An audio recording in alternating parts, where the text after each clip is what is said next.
नमस्कार दोस्तों, आपका स्वागत है मेरे YouTube चैनल मोनू टॉक्स में।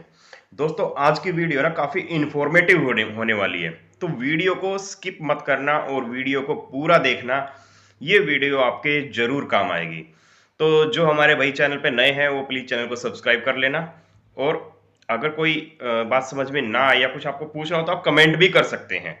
तो चलो शुरू करते हैं दोस्तों। ये अब जो शुरू हो गया है JFM, जिसको बोलते हैं जनवरी फरवरी मार्च, यानी इन दिनों में जो है, इन महीनों में जो है आपको जो है बैंक बैंक NBFC जो है सेटलमेंट के लिए बहुत अच्छा ऑफर देती है, भर भर के ऑफर देती है।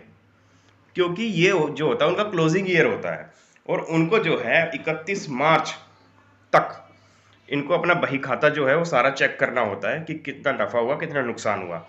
तो ज़्यादातर कंपनियां जो हैं वो अच्छा सेटलमेंट देकर जो है अपना बैड लोन को वो क्लोज करती हैं, सेटलमेंट दे देती हैं। तो ये मौका आपको नहीं चूकना है। अगर आप सेटलमेंट करना चाहते हैं तो इन महीनों में जो है आपको अच्छा सेटलमेंट ऑफर मिलेगा। तो जैसे आपको पता है कि, लेकिन एक चीज़ का आपको ध्यान रखना है, ये नहीं है कि आपका अभी 2 महीने हुए हैं या 3 महीने हुए हैं और आप जो है सेटलमेंट के लिए उनको बोलो, क्योंकि एनपीए से पहले सेटलमेंट नहीं होता है। पहली बात तो ये, एनपीए होता है 90 दिन तक। 90 दिनों के बाद जो है एनपीए होता है। कोई कोई जो है बैंक या एनबीएफसी जो है वो 4 महीने या 5 महीने में भी एनपीए करती है। वैसे तो जो होना चाहिए वो 90 दिनों के बाद जो है, 90 दिन तक अगर आपने पेमेंट नहीं की तो एनपीए हो जाता है। लेकिन कई बैंक जो है उसको उसमें एनपीए करने में टाइम लगा देते हैं, उसको एनपीए में डालने में। तो ये आपको ध्यान रखना है कि ये नहीं है कि आपके 2 महीने 3 महीने या 4 महीने हुए हो और आप जो है सेटलमेंट के लिए सोचो, क्योंकि उस टाइम पे आपको अच्छा ऑफर नहीं मिला, क्योंकि डीपीडी भी ज़्यादा होनी चाहिए। डीपीडी इसका मतलब है कि कितने दिन जो है आपको लोन चुकाए हो चुके हैं। तो कम से कम जो है 180 दिन होने चाहिए। 180 दिन से ऊपर अगर आपकी डीपीडी हो गई है, 180 दिन आपको बिना लोन दिए या बिना किस्त दिए हो चुके हैं, तो आपको जो है इन महीनों में अच्छा ऑफर मिल जाएगा। बैंक जो है बहुत अच्छा ऑफर आपको देगी, सेटलमेंट ऑफर। तो जिन भाई को सेटलमेंट करना है वो अपना इसमें सेटलमेंट कर सकते हैं। बाकी रिकवरी एजेंट्स से जो लोग परेशान हैं, एक हमारे भाई का मैसेज आया था कि वो मेरे ऑफिस पे कॉल, ऑफिस के नंबर पे कॉल कर रहे हैं, तो उसको कैसे हैंडल करें। तो भाई चाहे किसी भी नंबर पे कॉल करें, आपको हैंडल इस तरीके से ही करना है कि वो स्कैमर है, वो एक तरह से स्कैम कर रहा है, वो इलीगल कर रहा है। कोई भी आपके ऑफिस के नंबर पर, ऑफिस का नंबर तो छोड़ो, वो आपके जो है घर वालों के नंबर पे भी कॉल नहीं कर सकते। ठीक है, तो ऑफिस के नंबर पे वो कॉल नहीं कर सकते हैं अगर आपने वो नंबर जो है एज ए गारंटर या एज ए को एप्लीकेंट नहीं दिया है, तो वो नहीं कर सकते कॉल।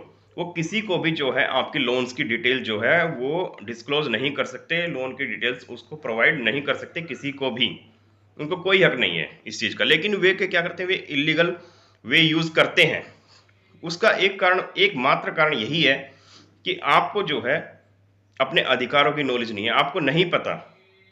और इस चीज़ का जो है वो फ़ायदा उठाते हैं कि क्या इलीगल है और क्या लीगल है। लीगल में तो वो जाते ही नहीं है, उनको पता है लीगल जाने में तो इतना टाइम लग जाएगा, बैंक का प्रोसीजर बहुत लंबा होता है, इतना आसान नहीं होता। वो सॉरी, कोर्ट का प्रोसीजर इतना आसान नहीं होता, कोर्ट में जाना, वो उनको ही पता है। क्योंकि कोर्ट में जो है उनको सिक्योरिटी भी, अमाउंट भी डिपॉजिट करना होता है। ये नहीं है कि बैंक एनबीएफसी जाके कोर्ट में केस कर देंगी डायरेक्ट, तो उनको सिक्योरिटी अमाउंट भी डिपॉजिट करना होता है। तो इसलिए जो है बैंक कभी भी जो है कोर्ट में नहीं जाता है, बहुत कम चांस होते हैं। जैसे कि मैंने आपको बताया है कि 5 लाख से कम के जो लोन होते हैं उनमें बहुत कम चांस होते हैं कि बैंक जो है कोर्ट में जाता है। और अगर जाता भी है तो वो सेटलमेंट के लिए जाता है कि कस्टमर जो है वो सेटलमेंट कर ले, डर के सेटलमेंट कर ले, वो इसलिए जाता है, वो आपको जेल करवाने के लिए नहीं जाता। ठीक है, तो उससे जो है आपको डरने घबराने की जरूरत नहीं है अगर आपके पास जो है पैसे देने के लिए नहीं है। ज़्यादा आपको इस चीज़ की टेंशन लेने की जरूरत नहीं है। कभी ज़्यादातर लोग क्या कर रहे हैं कि अगर रिकवरी एजेंट्स उनको धमका रहे हैं, डरा रहे हैं, हर तरीके से उनको प्रताड़ित कर रहे हैं, तो वो लोग क्या कर रहे हैं, किसी दूसरे सॉरी, किसी दूसरे बैंकर से या फिर किसी प्राइवेट बंदे से फाइनेंस उठा लेते हैं, प्राइवेट बंदे से पैसा लेके फिर जो है उनको दे रहे हैं। तो मेरे भाई ऐसे फंस जाओगे आप, ऐसे तो आप बहुत बुरे फंस जाओगे। आप जो है किसी प्राइवेट बंदे से लेके या किसी से भी लेके जो है उस लोन को मत चुकाओ। अगर आपके जो है लोन, वो लोन भरने की हिम्मत अगर आप में नहीं है तो उसको स्किप कर दो, उसको वहीं छोड़ दो कि मुझसे नहीं भरा जाएगा। ये मत करो मेरे भाई, ये मत करो कि आपने और किसी से लेके वहां चुका दिया।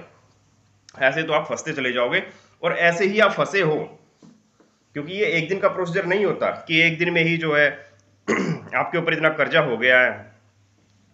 ये जो लोग जो फंसते हैं वो एक का चुकाने के चक्कर में फिर जो दूसरे से क्रेडिट कार्ड से लेते हैं, दूसरा लोन लेते हैं, तीसरा लेते हैं, चौथा लेते हैं, वो इस तरह जो एक साइकिल चलती है, तब जाके जो है लोग फंसते हैं। तो इस तरह जो है आपको नहीं करना है। तो जैसे कि मैं आपको बार बार बता चुका हूं, रिकवरी एजेंट्स के पास कोई अधिकार नहीं है आपको प्रताड़ित करने का, आपके साथ गाली गलौज करने का, या बिना अथॉरिटी लेटर या बिना आपको इन्फॉर्म किए आपके घर या ऑफिस में आने का उनको कोई ऐसा राइट्स नहीं है। और कई कई रिकवरी एजेंट्स तो जो है रात को 8-9 बजे तक भी कॉल करते हैं। इनको ऐसा कोई राइट्स नहीं है कि वो किसी भी टाइम कॉल कर देंगे, क्योंकि वो इलीगल होते हैं, वो इलीगल होते हैं। और उनके साथ जो है आपको ऐसा ही व्यवहार करना है।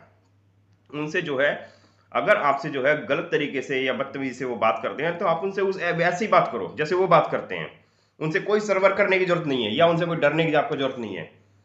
उनको ये दिखाओ कि मुझे कोई डर नहीं है। जब आपको उनको ये दिखाओगे, तब जो है वो आपको प्रताड़ित करना छोड़ेंगे, या तब जो है उनको समझ में आ जाएगा कि कस्टमर डरने वाला नहीं है, तब वो आपका पीछा छोड़ेंगे। और नहीं तो अगर उनको लग गया कि कस्टमर तो डर रहा है, फिर तो आपके पीछे जाएंगे ही जाएंगे वो। अगर उनको लग गया कि हाँ, हमारी टेक्निक काम कर रही है, कस्टमर डर रहा है, वो डर के कुछ ना कुछ तो देगा, फिर वो आपके और ज़्यादा पीछे पड़ेंगे। ठीक है, तो आपको ये दिखाना है कि मुझे कोई डर नहीं है, और मुझे जो है रिकवरी के बारे में काफ़ी नॉलेज है, मुझे बहुत नॉलेज है रिकवरी के बारे में, ये दिखाना है आपको। ठीक है, अगर इस तरह आप बात करोगे तो उनकी जो है हरासमेंट से, उनकी इलीगल रिकवरी से जो है आप बच पाओगे। तो मेरे दोस्तों, मेरा जो मोटिव है, मेरा जो पर्पस है, वो यही है कि आपको जो है बैड लोन से बाहर निकालना, आपको जो है, जो आप लोन के चक्रव्यूह में जो फंसे हुए हो, उससे आपको बाहर निकालना। कैसे आप बाहर निकल सकते हो? लोग जो है डरते हैं, लोग डरते हैं कि अगर मैंने ये लोन नहीं भरा तो मेरी काफ़ी ज़्यादा बेइज्जती हो जाएगी, घर पे लोग आ जाएंगे, आस पड़ोसियों को बोलेंगे, ठीक है, या मुझे जेल हो जाएगी। इस डर के चक्कर में बहुत से लोग जो है सुसाइड तक कर लेते हैं। ऐसे बहुत से केस हमारे सामने आते हैं, बहुत से केस हमें पता होते हैं, रोज अखबार में आते हैं, न्यूज़ में आते हैं। तो ये काम हमको नहीं करना है। ठीक है, डरना नहीं है भाई। तुम हो, तुम्हारे बाद जो है तुम्हारे परिवार को कोई नहीं देखेगा, वो तुम्हें ही देखना है। तुम्हारे परिवार को तुम्हें ही देखना है, और तुम्हारे परिवार को तुम्हारी ज़रूरत है। ये कुछ समय की बात होती है, ज़्यादा से ज़्यादा 3-4 महीने जो है आपको इस तरह काटने पड़ेंगे, जब वो रिकवरी वाले आपको परेशान करेंगे फ़ोन करके या जैसे भी करेंगे। 3-4 महीने जो है आपको उनको फेस करना है। उसके बाद जो है आपको उनकी आदत पड़ जाएगी। अब आपको कोई फ़र्क ही नहीं पड़ेगा कि किसका फ़ोन आ रहा है, किसका जा रहा है। ठीक है, तो 3-4 महीने आप जो है उनको थोड़ा झेल लेना, लेकिन भाई सुसाइड मत करना मेरे भाई। समझ रहे हो ना? गलत कदम आपको कोई नहीं उठाना है। झेल लेंगे 3-4 महीने, झेलना भी क्या है यार, कैसे झेलना है वो बता तो दिया। उनसे डरने की जरूरत ही नहीं है, वो इलीगल करते हैं, तो उनसे आपको डरने की कोई जरूरत नहीं है।